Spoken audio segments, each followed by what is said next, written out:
할렐루야. 오늘은 7월 24일 월요일입니다. 오늘 우리에게 주신 하나님 말씀은 예레미야 8장 18절의 말씀입니다. 슬프다 나의 근심이여, 어떻게 위로를 받을 수 있을까? 내 마음이 병들었도다. 아멘. 예레미야서를 읽어나가다 보면 이스라엘 백성의 불순종과 그런 구제불능적인 모습들을 보면서 답답함을 느끼기도 합니다. 그런데 여러분, 한편으로 생각해보면 그 상황을 제3자의 입장에서 바라보는 우리가 이 정도인데, 정작 그 말씀을 전하는 당사자인 그 모습을 실시간으로 보고 있는 예레미야의 마음은 어떨까? 라는 생각을 해보게 됩니다. 예레미야에겐 별명이 하나 있었습니다. 그 별명이 뭐냐면 바로 눈물의 선지자라고 하는 별명이었습니다. 예레미야가 감수성이 풍부해서 눈물을 많이 흘리는 사람이라서 그런 별명을 붙여진 것이 아니라, 예레미야가 지금 처한 상황이 그로서는 눈물을 흘릴 수밖에 없는 삶을 살았기 때문에 그런 눈물의 선지자라는 별명이 붙여졌습니다. 감수성이 많아서가 아니라 눈물을 흘릴 수밖에 없는 삶을 살았던 거죠. 예레미야의 삶을 한번 우리가 조심스럽게 생각해 보면 좋겠습니다. 너무나도 선명한 하나님의 말씀이 나에게 내려져 옵니다. 그리고 그것을 대언하는 부르심을 받았는데 사람들은 그 말을 듣지 않습니다. 민족의 멸망이 담긴 중요한 문제임에도 불구하고 그들은 무시합니다. 그냥 듣지 않고 무시하는 정도로만 끝나는 것이 아니라 그 말씀을 전하는 예레미야를 핍박하고 비난합니다. 손가락질합니다. 같은 민족에게 저주의 메시지를 퍼붓는 배신자라며 오명과 누명을 씌우기도 합니다. 여러분, 누군들 사랑하는 자기 민족에게 싫은 소리, 쓴소리, 멸망의 메시지들을 전하고 싶겠습니까? 이왕이면 격려되고 모든 것이 잘 될 거라고 하는 그런 희망의 메시지를 전달하고 싶겠죠. 여러분, 하지만 진리는 이스라엘에게도 또는 우리에게도 날카롭게 다가옵니다. 죄에 대해서만큼은 타협이 없으신 하나님은 죄에 맞닿아 있고 죄로 물들어 있고 죄 속에 깊이 침취되어 있는 그 이스라엘 백성을 바라보시면서 그들로 하여금 돌이키지 않는다면 너희들은 반드시 멸망할 수밖에 없어라면서 예레미야를 통해 경고하고 계신 것이었죠. 그래서 예레미야는 그들이 이대로 가다간 정말 멸망할 것이라는 것을 잘 알고 있었습니다. 그래서 또 부르짖습니다. 하지만 그의 부르짖음은 공허한 메아리로만 울리게 될 뿐이었습니다. 그런 상황에서 예레미야는 오늘 자신의 처지를 한탄하며 이렇게 말하죠. 슬프다 나의 근심이여, 어떻게 위로를 받을 수 있을까? 내 마음이 병들었도다. 여러분, 이토록 아파하는 예레미야의 삶을 보면서 한 가지 떠오른 구절이 있었습니다.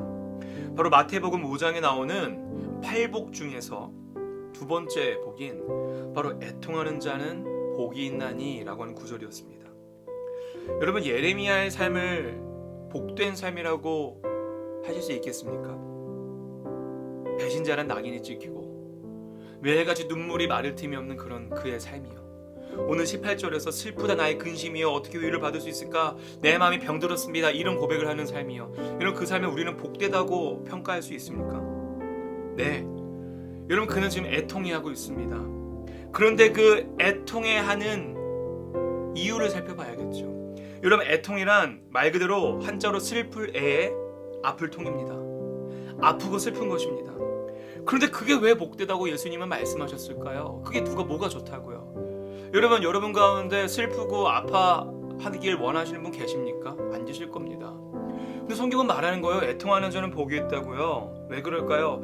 여러분, 그 예레미야의 애통함이 누구를 향하고 있는지를 봐야 합니다. 여러분, 지금 예레미야가 그렇게 아파하고 슬퍼하는 이유가 자신의 꿈꾸던 일이 실패했습니까? 사업이 망했습니까? 그가 큰 병에 걸렸습니까? 그에게 큰 문제가 생겼습니까? 그런 것이 아니죠. 예레미야의 애통은 사랑하는 자신의 민족인 그 이스라엘 백성을 향해 있었다는 겁니다. 예레미야는 누구보다 하나님을 사랑했고 이스라엘 백성을 사랑한 선지자였습니다. 그래서 그의 눈물은 자신에게 일어난 일로 인한 슬픔이 아니라 죄에서 돌이키지 않았던 그런 이스라엘 백성을 향해 애통해하고 있던 것이죠. 여러분, 어떻게 그 마음을 가질 수 있는가? 단순히 어떤 착한 사람이라서, 마음에 공감성, 공감 능력이 많은 사람이라서 가능한 것이 아닙니다. 여러분, 애통한 자는 왜 복될까요? 이웃을 위해 정령 슬퍼할 줄 아는 그 마음은 바로 예수 그리스도의 마음이기 때문입니다. 예수님을 삶의 주인으로 모시고 구주로 고백하는 자만이 할 수 있는 것이 바로 이웃을 향한 애통함인 거예요. 예수 그리스도의 마음을 가진 자만이 그 마음을 이웃에게도 향할 수 있는 것입니다. 예수를 진정으로 믿는 자라면 예수님의 마음으로 이웃을 바라보게 됩니다. 그리고 그들의 아픔이 보이게 되면서 그들의 아픔이 곧 나의 아픔이 되는 것이죠. 여러분, 만약에 우리가 우리 주변 이웃들의 아픔을 전혀 느끼지 못하고 살아간다면 우리 안에 정말 예수님이 살아 계신가? 정말 내 안에 예수님이 계시는가에 대해서 우리는 냉정하게 스스로에게 물어봐야 합니다. 우리 안에 예수님의 마음이 있다면, 예수 그리스도께서 우리 삶에 살아계시고 우리가 그분을 따르길 원하고 그분을 구주로 시인한다면, 그분이 바라보는 곳에, 그분의 시선이 머무는 곳에 우리들도 함께 그 자리를 바라볼 수 있는 마음이 있어야 하지 않을까요? 사랑하는 성도 여러분, 애통함은 네, 맞습니다. 어쩌면 피하고 싶은 이야기일지 모릅니다. 그러나 성경은 복되다고 말해요. 왜냐하면 예수 그리스도의 마음을 품은 자만이 할 수 있는 그것이 바로 애통이기 때문입니다. 오늘 하루 살아가시면서 나에게도 여전히 많은 문제가 있고 어려움이 있지만, 오늘 이 이스라엘 백성을 바라보며 그들의 상황을 바라보고 애통했던 이 예레미야처럼 우리들도 우리 주변에 있는 이웃들을 바라보며 기꺼이 애통함에 동참할 수 있는, 예수 그리스도의 마음에 동참할 수 있는 저와 여러분 되시길 주님의 이름으로 축복합니다. 기도하겠습니다. 하늘에 계신 우리 아버지여, 이름이 거룩히 여김을 받으시오며 나라가 임하시오며 뜻이 하늘에서 이루어진 것 같이 땅에서도 이루어지이다. 오늘 우리에게 일용할 양식을 주시옵고, 우리가 우리에게 죄 지은 자를 사하여 준 것 같이 우리의 죄를 사하여 주시옵고, 우리를 시험에 들게 하지 마시옵고 다만 악에서 구하시옵소서. 나라와 권세와 영광이 아버지께 영원히 있사옵나이다. 아멘.